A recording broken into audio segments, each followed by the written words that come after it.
اصلاح نظام کی سیریز کے تحت آج ہم پولیٹیکل سسٹم یعنی سیاسی سسٹم کے بارے میں ویڈیوز شروع کرنے لگے ہیں۔ سیاسی نظام کیا ہوتا ہے؟ پہلے یہ دیکھیں کہ سسٹم کیا ہوتا ہے۔ سسٹم سے مراد اصول و ضوابط، کسی بھی چیز کو کرنے کے اصول و ضوابط۔ تو سیاسی نظام سے مراد ہے کہ اقتدار جو آپ کے معاشرے کے اندر ہے وہ اقتدار کس طرح چلایا جائے گا، لوگوں کو کس طرح منتقل کیا جائے گا، اس کے اصول و ضوابط کیا ہوں گے، کس کے پاس اختیارات ہوں گے اور کس کے پاس اقتدار ہوگا، فیصلے کرنے کی طاقت کس کے پاس ہوگی۔ اس کو کہتے ہیں پولیٹیکل سسٹم، سیاسی نظام۔ اس پولیٹیکل سسٹم کے بارے میں تھوڑی سی پہلے آپ کو تفصیل بتا دوں۔ اس نظام کے 3 بنیادی ستون ہیں۔ پہلا ستون مقننہ کہلاتا ہے۔ مقننہ سے مراد لیجسلیٹر، یعنی جو قانون بناتے ہیں۔ اور دوسرا ستون ہوتا ہے ایڈمنسٹریشن یا انتظامیہ، جو اس ملک کا انتظام سنبھالتے ہیں، انتظام چلاتے ہیں۔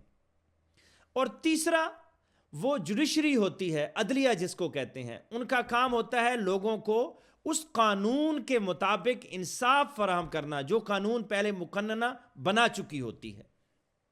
مقننہ پاکستان کے اندر پارلیمنٹ ہے، وہ قانون بناتی ہے، اور پھر اسی پارلیمنٹ کے اندر سے ہی کچھ جو نیشنل اسمبلی کے اندر سے کچھ کابینہ بنائی جاتی ہے، اس میں سے ایک وزیر اعظم ہوتا ہے، اس کے نیچے کابینہ ہوتی ہے، وہ ایڈمنسٹریشن ہوتی ہے، انتظامیہ ہوتی ہے، وہ پورے ملک کا نظام سنبھالتی ہے۔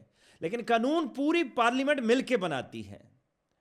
اور اس کے علاوہ عدلیہ ہوتی ہے جو ان قوانین کو نافذ کرتی ہے۔ کسی کا کوئی مسئلہ ہوتا ہے تو وہ عدلیہ کے پاس جاتے ہیں اور وہاں سے انصاف حاصل کرتے ہیں۔ یہ 3 بنیادی ستون ہیں۔ اسلام کے اندر بھی یہی 3 ستون ہیں، خلافت کے اندر بھی یہی 3 ستون ہیں۔ یہ خالی پاکستان کے اندر یہ معاملہ نہیں ہے۔ اگلی چیز جو میں آپ کو بتانی ہے وہ یہ کہ اس وقت دنیا کے اندر جو نظام پائے جاتے ہیں سیاسی، ان کی بڑی اقسام 2 ہیں۔ ایک نظام کہلاتا ہے جمہوری نظام، جس کو ڈیموکریسی کہتے ہیں، اور دوسرا وہ ڈکٹیٹرشپ ہوتی ہے جس کو امریت کہتے ہیں۔ امریت کے اندر پھر مختلف چیزیں آ جاتی ہیں کہ ایک ہے جو بادشاہت ہے، مونارکی جس کو کہتے ہیں، وہ پرانے زمانے سے بادشاہ چلے آ رہے ہیں، یعنی باپ ہے، اس کا بیٹا، پھر اس کا بیٹا، پھر اس کا بیٹا، جو وراثت سے چلی آ رہی ہوتی ہے۔ اور اس سے ہٹ کے بھی ہوتا ہے، کوئی قبضہ کر لیتا ہے، مارشل لا لگا لیتا ہے، کوئی اور طریقہ ہوتا ہے، وہ بادشاہت پہ قبضہ کر لیتا ہے۔ تو یہ سارے ڈکٹیٹرشپ کے اندر ہی تقریباً آ جاتے ہیں۔ اور دوسرا جمہوریت ہوتی ہے جس میں عوام سے ووٹنگ کرا کے فیصلہ لیا جاتا ہے کہ کون حاکم ہوگا، کس کو اقتدار ملے گا۔ تو یہ 2 بڑے نظام پائے جاتے ہیں۔ اب ہم نے یہ دیکھنا ہے کہ خلافت جو اسلام کا نظام ہے وہ ان دونوں نظاموں میں کس کے ساتھ میچ کرتا ہے، یہی مسئلہ ہے نا۔ اب اس سے پہلے کہ یہ خلافت ان دونوں نظاموں میں سے کس کے ساتھ میچ کرتا ہے، اس سے پہلے ایک اور اہم چیز دیکھنی ہے کہ اس اقتدار کے 2 پہلو ہیں۔ ایک ہے اس اقتدار میں آنا کیسے ہے، اور دوسرا ہے اس اقتدار میں آ کے پھر نافذ کیا کرنا ہے۔ یہ 2 پہلوؤں کو علیحدہ علیحدہ نہیں کرتے، تبھی ہمارے اس کے اندر اختلاف آ جاتا ہے، اور ہم کچھ کہہ رہے ہوتے ہیں کہ جی جمہوریت وہ خلافت ہے، کچھ کہہ رہے ہوتے ہیں آمریت وہ خلافت ہے، اپنے اپنے رائے دیتے ہیں اور اپنے اپنے نظریے پیش کرتے ہیں۔ تو یاد رکھ لیں، جب تک ہم یہ 2 پہلو علیحدہ نہیں کریں گے، ہم صحیح طریقے سے خلافت کو نہیں سمجھ سکتے۔ یہ نہیں پتہ چل سکتا کہ جمہوریت خلافت ہے یا امریت یعنی ڈکٹیٹرشپ خلافت ہے۔ تو سب سے پہلی چیز جو آپ نے کرنی ہے، ان 2 پہلوؤں کو علیحدہ علیحدہ کرنا ہے کہ اقتدار میں آنا کیسے ہے اور اقتدار میں آنے کے بعد نافذ کیا کرنا ہے۔ یہ 2 پہلو بالکل علیحدہ ہیں۔ یہ جو جمہوریت ہے یا ڈکٹیٹرشپ ہے، یہ اقتدار میں آنے کے لیے ہمیں چیز بتاتے ہیں کہ ہم نے آنا کیسے ہے۔ جمہوریت کہتی ہے کہ لوگوں کے اندر ووٹنگ کروا کے اکثریت رائے کے فیصلے سے آپ نے اقتدار کے اندر آنا ہے۔ اور ڈکٹیٹرشپ میں اس کے الٹ ہوتا ہے، اگر وہ بادشاہت ہے تو باپ کے بعد بیٹا، بیٹے کے بعد بیٹا، وہ بادشاہ بن جاتا ہے. اگر امریت ہے، معاشرہ لگایا ہے، تو جو معاشرہ لگاتا ہے وہ پچھلے قانون کو ختم کر کے خود اس میں اقتدار اعلیٰ بن کے بیٹھ جاتا ہے. تو یہ دو مختلف طریقے ہیں. جمہوریت ایک علیحدہ طریقہ ہے اور ڈکٹیٹرشپ یہ ایک علیحدہ طریقہ ہے اقتدار میں آنے کا. اسلام کے اندر اقتدار میں آنے کا کوئی واضح کلیئر طریقہ نہیں بتایا گیا. قرآن کے اندر دو چیزیں ہمیں ملتی ہیں. پہلا طریقہ ہے کہ امرہم شورا بینہم، کہ آپس میں مشورے سے انہوں نے کوئی بھی کام کا فیصلہ کرنا ہے، مشورے سے. لیکن یہ مبہم ہے، واضح کلیئر نہیں ہے. مشورہ کس کا؟ یہ اس طرح جیسے جمہوریت کے ذریعے الیکشن ہوتے ہیں، یہ مشورہ نہیں، اس کو تو کوئی بھی نہیں مانتا. دوسرا جو قرآن کے اندر آتا ہے وہ پہلے پارے کے اندر وقال لهم نبیہم ان اللہ قد بعث لکم طالوت ملکا، اس میں ملکا کے واضح الفاظ ہیں، کلیئر ہے کہ اللہ نے تمہارا فلاں بندے کو تمہارا مالک بنایا، حاکم بنایا. تو انہوں نے کہا کہ انا یکون لہ الملک علینا، کہ اس کو ہمارے اوپر اللہ نے حاکم کیسے بنا دیا؟ ونحن احق بالملک منہ ولم یؤت سعۃ من المال، ہم اس سے زیادہ حقدار ہیں اور اس کو اللہ نے مال نہیں دیا. انہوں نے اعتراض کیا سامنے والوں نے کہ طالوت کو اللہ نے کیسے بنا دیا، اس کے پاس تو مال ہی نہیں ہے، وہ تو غریب ہے. تو آگے اللہ نے کیا جواب دیا کہ بادشاہت کے لیے مال نہیں چاہیے. یہ چیز اللہ نے کلیئر کر دی. یہ بادشاہت کے بارے میں بتایا. ان اللہ اصطفیٰ علیکم، اللہ نے خود اس کو چنا. پہلی اس کی یہ خاصیت بتا دی، یہ خوبی بتا دی کہ اللہ نے اس کو چنا. لیکن آج تو یہ معاملہ نہیں ہو سکتا نا. تو یہ خوبی تو ہم آج چیک نہیں کر سکتے، اس کے اوپر کسی کو ایویلویٹ نہیں کر سکتے کہ کون بادشاہ بنے گا. وہ تو اللہ نے اس کو چنا تھا نا، کیونکہ اس وقت نبی آ رہے تھے. ان اللہ اصطفیٰ علیکم، اور آگے فرمایا وزادہ بسطۃ فی العلم والجسم، کہ اللہ نے اس کو دو اور خوبیاں دیں اور وہ آج بھی ہو سکتی ہیں. بسطۃ فی العلم والجسم، علم اس کے پاس زیادہ ہے اور جسم، طاقت لڑنے کی، کنٹرول کرنے کی. یعنی جس کے پاس علم ہو، طاقت ہو کنٹرول کرنے کی، وہ زیادہ بہتر طریقے سے نظام چلا سکتا ہو، ایکسپرٹ ہو، وہ بادشاہ بن سکتا ہے. یہ ہے اصل اصول جو قرآن میں ہمیں دیا گیا. جمہوریت میں یہ چیز نہیں ہے. جمہوریت میں جو الیکشن سے آتا ہے، جو آگے حاکم بنتا ہے تعلیمی نظام کا، وہ انگوٹھا لگا رہا ہو تو پھر تو وہ درست نہیں ہے نا. ایسا بھی ہو سکتا ہے جو وزیر تعلیم بنے اس کو سائن کرنے نہ آتے ہو. تو ایسا نہیں ہے، بلکہ اسلام کہتا ہے کہ جو جس کی تعلیمی قابلیت ہے علم کے لحاظ سے یا جسم کے لحاظ سے، وہی اس کا اہل ہے اس عہدے کا. یہ تو پہلے اسلام نے دو چیزیں بتا دیں کہ اس کے اندر یہ دو خوبیاں ہوں تو وہ بادشاہ بن سکتا ہے. لیکن اگر کوئی باپ کے بعد بیٹا، بیٹے کے بعد بیٹا بادشاہ بن رہا ہے تو شریعت میں وہ درست تو نہیں ہے. لیکن اگر بن گیا تو ہم یہ نہیں کہہ سکتے کہ اب یہ بادشاہ ہے ہی نہیں.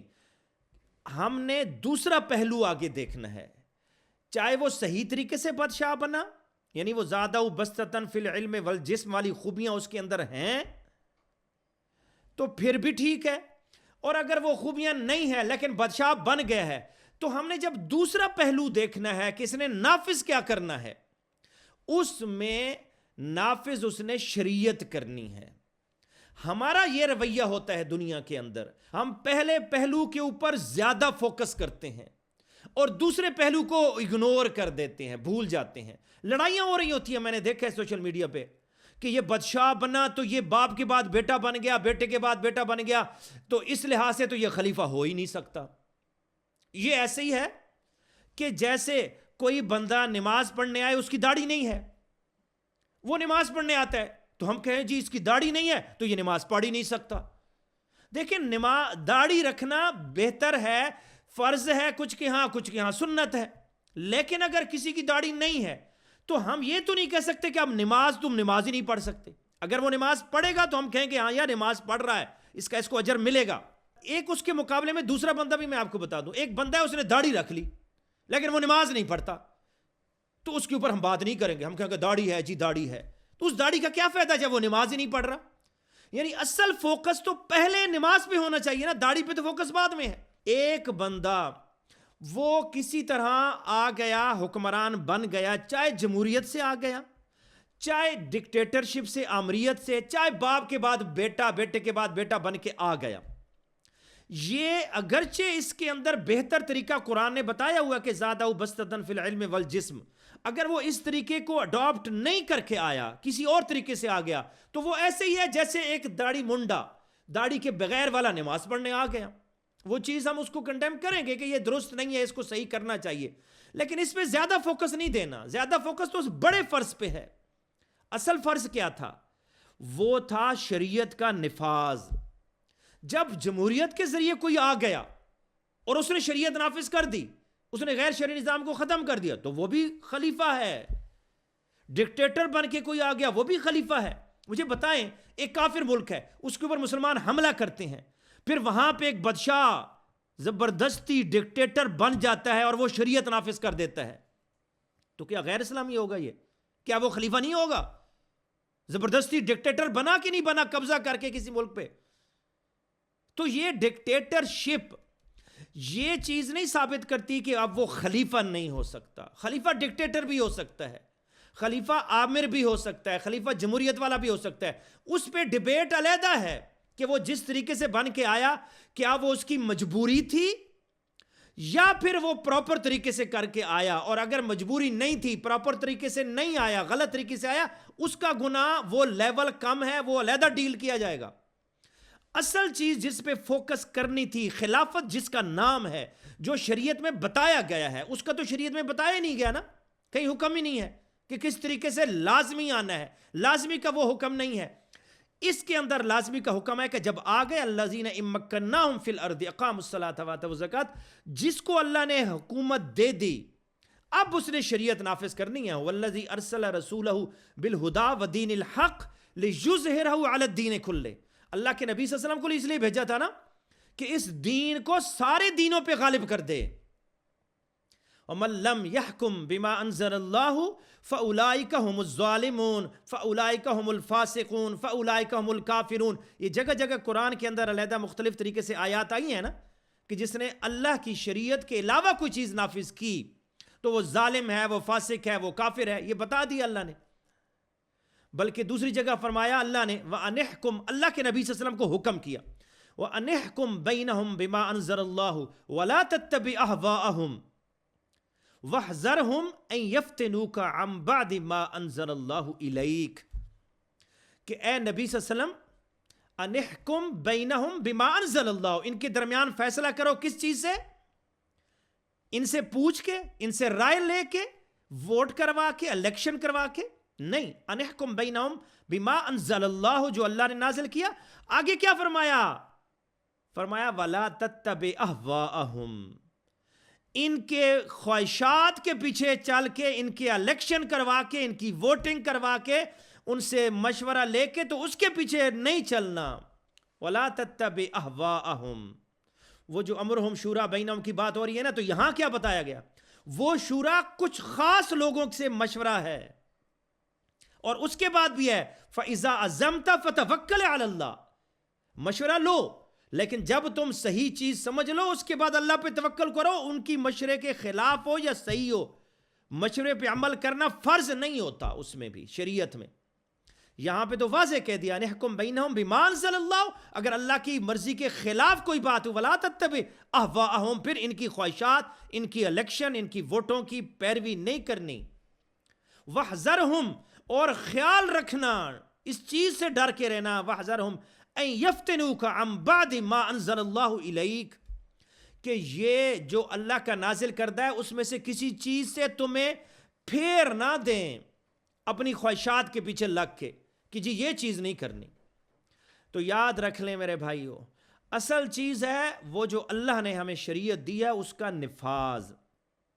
اور یہ یاد رکھ لیں کہ میں نے آپ کو بتایا نا کہ جتنے بھی نظام ہیں، جمہوریت ہے، ڈکٹیٹرشپ ہے، اس میں اختلاف کس میں ہوتا ہے؟ وہ 3 ستون ہے نا. پہلا ستون ہے مقننہ کا، دوسرا ستون ہے انتظامیہ ایڈمنسٹریشن کا، اور تیسرا عدلیہ جوڈیشری کا. آخری دونوں ستونوں میں اختلاف کہیں بھی نہیں ہے.